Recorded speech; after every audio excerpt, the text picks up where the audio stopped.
প্রিয় দর্শক, ফিফা বিশ্বকাপে সবাইকে স্বাগতম। আমাদের এলাকার জর্দারপাড়া তালেব মোড় মিনি স্টেডিয়ামে ফিফা বিশ্বকাপ 16 দল টুর্নামেন্টে আমন্ত্রিত ছিলাম, আসতেছিলাম সবার সাথে। এবং এই খেলাতে অনেক প্রধানরা আছে, অনেক অতিথি আছে। তো খেলাগুলা অনেক ভালো এবং অনেক আয়োজন ছিল। প্রধানরা যারা আছে সবাইকে আমার সালাম জানাই, আসসালামু আলাইকুম। তো সেই সাথে খেলার আয়োজন শুরুতেই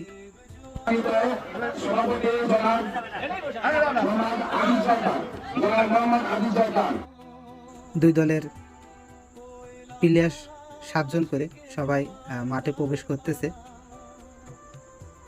এটা দেখে খুবই ভালো লাগলো।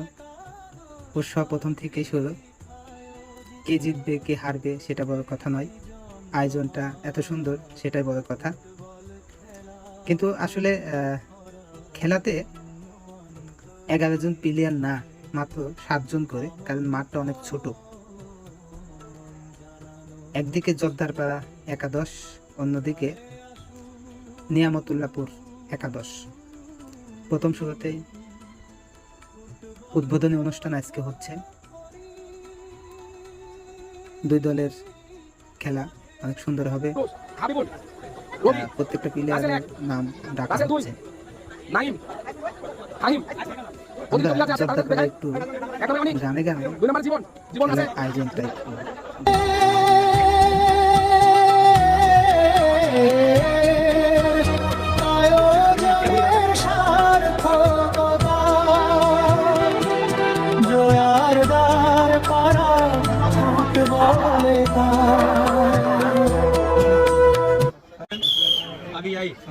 Alay, Robby Kuma, Buka Jiman, Alay,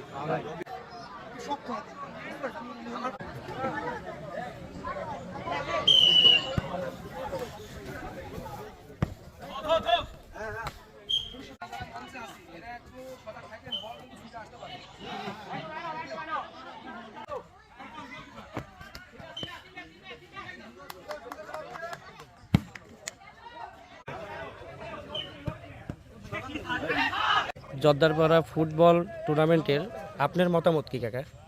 সুন্দর। আসলে খেলার বিষয়ে মতামত, এরকম আয়োজন আসলে সব জায়গায় দরকার।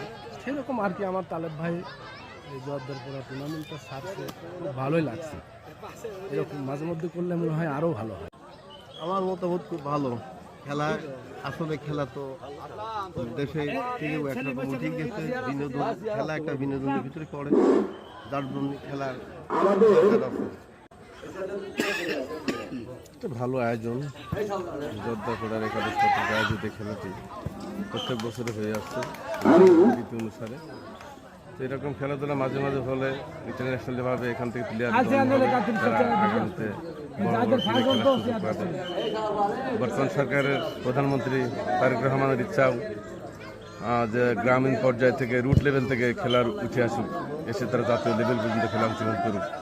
সেই চেষ্টাতে প্রেসিডেন্ট গোল্ড কাপ টুর্নামেন্ট বর্তমান বাংলাদেশে চলছে।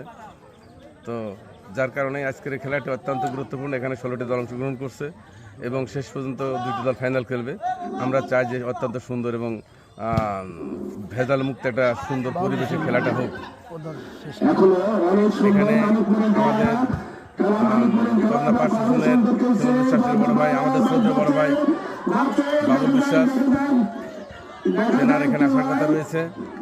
তিনি সময় অসুস্থ মানুষ, যদি সুযোগ পায় তিনি এখানে আসবেন, আমাদের এখানে উদ্বোধনী প্রোগ্রামে যোগদান করবেন। তার সুস্বাস্থ্য কামনা করছে এবং তিনি যেন আমাদের মাঝে আসে, এই প্রত্যাশা রেখে আমি আমার বক্তব্য শেষ করছি। আজকের খেলা আমাদের তালেব মোড় সংঘ ফুটবল খেলায় আমাদের ছেলেপেলে, আমাদের এলাকার ছেলেপেলে, এদের খেলার আমরা খেলা দিছে, অথবা টিম 16.5 দলের। এই টিমের উপলক্ষে ছেলেপেলেরা খেলে, যাতে টিম থেকে কিছু ছেলেপেলে সেই হিসাবে খেলার জন্য আমরা এই জিনিসটা উদ্বোধন করি। আমরা আজকে খেলা উদ্বোধন করে আজকে খেলা রানিং করেছি, 16 দলের খেলা। এই খেলার ফাইনাল খেলায় পাবনা 5 আসনের এমপি বড় ভাই বাউল বিশ্বাস প্রধান অতিথি হয় এই খেলার ফাইনাল খেলার ভোগ সে দেখবে অথবা থাকবে। আলহামদুলিল্লাহ আমার কাছে খেলাটা অনেক ভালো লাগছে এই জন্য যে আসলে ছাত্র অবস্থা বা যে কোনো অবস্থায় আমাদের খেলাটা খুবই গুরুত্বপূর্ণ। খেলাধুলা করলে মন ভালো থাকে, শারীরিক মানসিক সব দিক দিয়ে ভালো থাকে। এবং আমি মনে করি যে আমাদের প্রত্যেকে যদি বর্তমান লেখাপড়ার অবস্থা খুবই বাজে, ফোনের অবস্থা, মানুষের মাদক, অন্যান্য ক্ষেত্রে দেখা যাচ্ছে যে তারা অনেক ক্ষেত্রে সময়গুলো ওয়েস্ট করতেছে। তো সেক্ষেত্রে আমার কাছে মনে হয় যে খেলাধুলা নিয়মিত করতে পারলে আমরা শারীরিকভাবে মানসিকভাবে অনেক আগাই যাব। তো আমার কাছে মনে হয় প্রতিনিয়ত প্রত্যেকটা জায়গায় এরকম খেলা শুরু হোক এবং যাতে আমাদের আগের যুগে আমরা ফিরে যেতে চাই। তখনকার মানুষ খেলাধুলা করতে বলে তাদের শরীর স্বাস্থ্য সব ভালো। বর্তমানে কিন্তু অসুস্থ হচ্ছে বেশি, রোগী হয়ে যাচ্ছে বেশি, মোবাইল ফোনে আসক্ত বেশি, মাদকের সাথে আসক্ত বেশি। আমরা এই মাদককে না করতে এবং মোবাইলটাকে দূরে রাখতে অবশ্যই আমাদের খেলাটা খুবই জরুরি।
প্রিয় দর্শক, আমাদের মাঝে মেজর টিভির কামরুল ভাই এসেছে। কামরুল ভাইকে আসার জন্য অসংখ্য ধন্যবাদ। তো তার কাছে আমরা একটু খেলার বিষয়ে মন্তব্য জানতে চাইবো। তো ভাই, আমাদের এই খেলায় উপস্থিত হয়ে আপনার কেমন লাগছে এবং আজকের অনুভূতিটা আমাদের সাথে শেয়ার করবেন। আলহামদুলিল্লাহ অনেক ভালো। কিন্তু আসলে আজকের এই খেলা দেখে যে আয়োজনটা মনে হচ্ছে, এখানে উপস্থিত আছে আমাদের 4 নং ওয়ার্ডের মেম্বার বাবু কাকা, আছে আমাদের আসিফ কাকা এবং আরো আমাদের ব্যাংকের মাননীয় একজন আছে তালেব কাকা। আমি তাদের কাছে দৃষ্টি আকর্ষণ করে বলবো যে এই মাঠটা যদি দুই সাইড থেকে যেভাবেই হোক, হয় ভেকু হোক নয় মানুষ দিয়ে হোক, কেটে যদি মাঠটা আর একটু সুন্দর করে, তাহলে আগামীতে আরো সুন্দর আরো সুন্দরভাবে খেলার আয়োজন হবে। কারণ এই মাঠটা প্রতিনিয়ত আসলে মাঠে খেলা হয়, এই মাঠের একটা আয়োজন সবসময় হয়ে থাকে। সবার কাছে আমার দৃষ্টি আকর্ষণ থাকবে। আর এলাকাবাসী আপনাদেরকেও বলতেছে, আপনারা এই প্রধানের কাছে যে যুব দল আসলে খেলে, প্রধানের কাছে আবেদন করেন যে মাঠটা যাতে দুই সাইড দিয়ে কেটে আর একটু সুন্দর করে দেয়। এটুকুই। ভালো থাকবেন, সুস্থ থাকবেন। ধন্যবাদ কামরুল ভাইকে। আসসালামু আলাইকুম। আজকের এই টুর্নামেন্টের যারা উদ্যোক্তা নিয়েছেন তাদেরকে আমি ধন্যবাদ দিই। আরও ধন্যবাদ দিচ্ছে আমাদের অত্র অঞ্চলের এই খেলা উপভোগীরা। আজকে দেখেন আমার ছোটো ভাই কামরুল হোসেন কথা বলেছেন এই খেলার ফিল্ড সংক্রান্ত বিষয় নিয়ে। আমরা যত চেষ্টা করব আগামী ফাইনাল খেলাতেই এই ফিল্ডের সংস্কার করার জন্য ওয়াদা করলাম। আসসালামু আলাইকুম। আসসালামু আলাইকুম। বিষয়টা হচ্ছে, আমার রানিং মেম্বার একটু আগেই কথা বলল যে ফিল্ডের সংস্কারের জন্য আমরাও সহযোগিতায় থাকব এবং আগামী ফাইনাল খেলার আগেই হয়তো ফিল্ডটা যাতে করে আমরা সংস্কার করতে পারি, এই আশা ব্যক্ত করেই আমার কথা শেষ করছি। আসসালামু আলাইকুম। আমার বক্তব্যের আগে আমাদের বর্তমান মেম্বার এবং আজদার আজকে প্রোগ্রামের সভাপতি তিনি বলছেন আগামী ফাইনাল ম্যাচের পূর্বেই আশা করি সম্মিলিত প্রচেষ্টায় মাটির সাইডে যে মাটির স্ট্রাইক আছে সেগুলো আমরা লেভেল করার চেষ্টা করব। যথাসাধ্য ফাইনাল খেলার আগে সেটা সম্পূর্ণ করার চেষ্টা করব।